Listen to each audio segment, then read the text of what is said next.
Eh bien bonjour à tous, bienvenue sur Dukascopy TV, bienvenue pour cette nouvelle chronique hebdomadaire. Alors la semaine passée j'avais vaguement ébauché le sujet de l'Ukraine. Alors on n'en parlait plus du tout, les marchés avaient complètement switché, oublié le cas de l'Ukraine et puis tout d'un coup en milieu de semaine on a eu un espèce de cessez-le-feu, un espèce d'arrangement.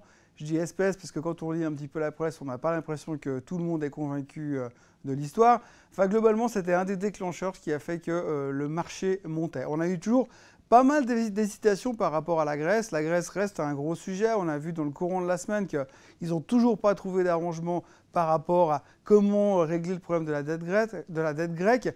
Donc ça reste vraiment un problème central, mais pour l'instant, on est en train d'effacer petit à petit les problèmes qui peuvent surgir. Donc l'Ukraine est quelque chose qui est réglé derrière nous.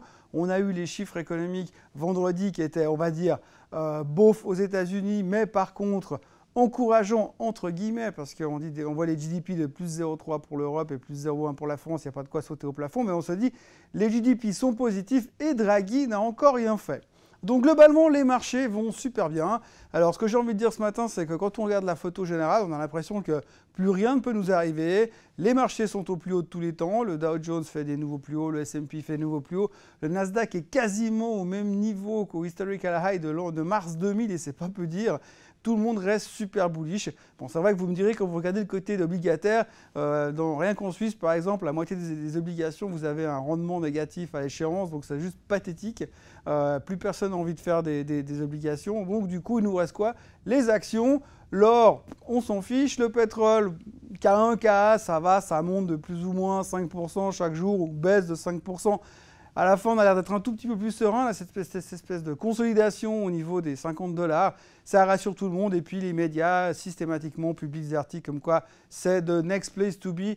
Investissez dans le pétrole, c'est la solution de l'avenir. Donc voilà, pour l'instant, j'ai un peu l'impression que tout se passe pour le mieux dans le meilleur des mondes. Alors, ce qui me gêne un petit peu, comme d'habitude, c'est que quand tout se passe trop bien, c'est que forcément, à un moment donné, on va s'en prendre une quelque part. Sous quelle forme? Je ne sais pas, mais c'est clair qu'aujourd'hui, le dernier obstacle qui nous empêche d'aller à 3000 sur le S&P 500 et à 40 000 sur le Dow Jones, c'est finalement peut-être la Grèce, puisqu'on attend toujours une décision. Alors le gros thème de cette semaine qui commence, c'est évidemment l'Eurogroupe qui se réunit de nouveau aujourd'hui pour discuter du cas de la Grèce. Alors, quelles sont les forces en présence? La première, c'est tout simplement M. Tsipras, qui ne peut pas se permettre de perdre la face vis-à-vis de son pays, de ses concitoyens. Donc il ne veut plus d'austérité, donc il ne veut plus de bail-out. De l'autre côté, vous avez Merkel et les Européens qui, eux, veulent continuer à avoir ce bail-out, cette garantie comme quoi le pays continue de se restructurer. Alors, quand on voit un petit peu quel serait le consensus, il faudrait que la Grèce accepte environ entre 50 et 70% des propositions que fait l'Europe.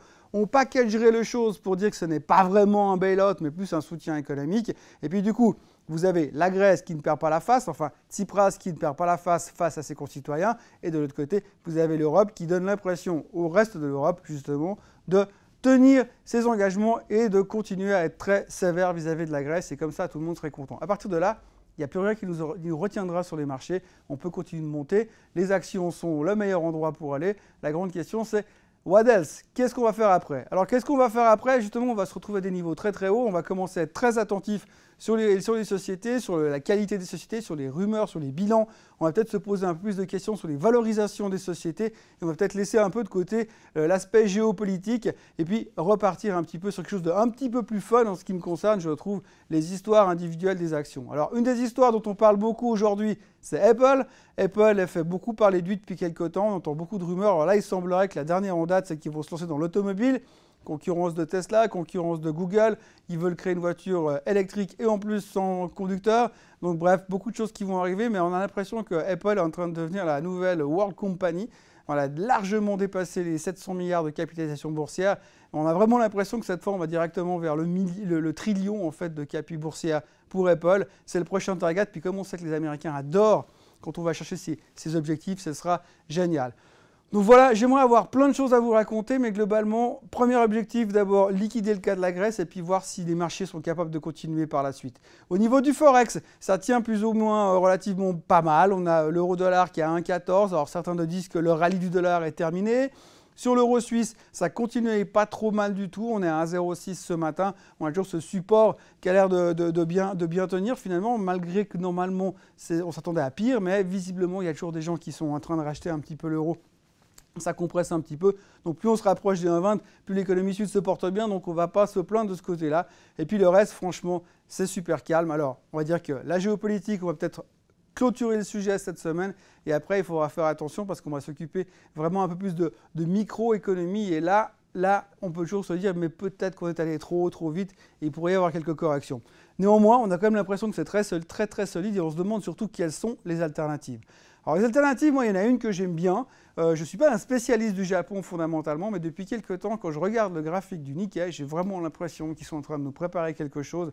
Alors économiquement, évidemment, je n'ai pas la réponse ni la solution, mais techniquement, c'est vraiment un indice que j'ai envie d'observer et envie de surveiller attentivement parce que ça pourrait être une de ces belles surprises de 2015. Voilà, en ce qui me concerne, je vous souhaite une excellente journée, une excellente semaine. Alors les Genevois sont de retour, c'est peut-être les Vaudois qui partent maintenant. Bonnes vacances pour ceux qui partent, bon retour pour ceux qui rentrent et on se retrouve lundi prochain. Bye bye!